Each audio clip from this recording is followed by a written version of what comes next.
Welcome to this VRpatients video.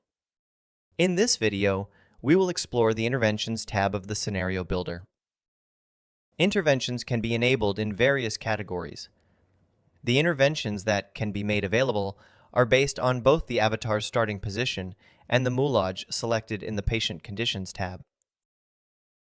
An example of an intervention that is controlled by the starting position is covering the avatar with a blanket. Blankets can be found by selecting the environmental option in the intervention list. The starting position tracker, in the upper right corner, provides a visual indication of the starting positions compatible with the selected intervention. In this case, laying and Fowler positions. Intervention options that require the selection of a specific moulage will appear grayed out until the needed moulage has been selected. When an intervention type is enabled, the controllable options are indicated, allowing the scenario author to choose the options to make available.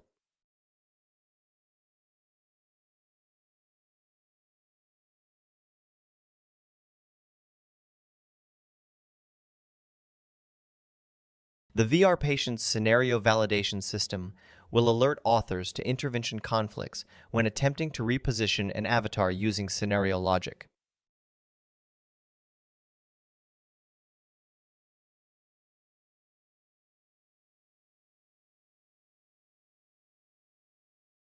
Thank you for watching this VRpatients video.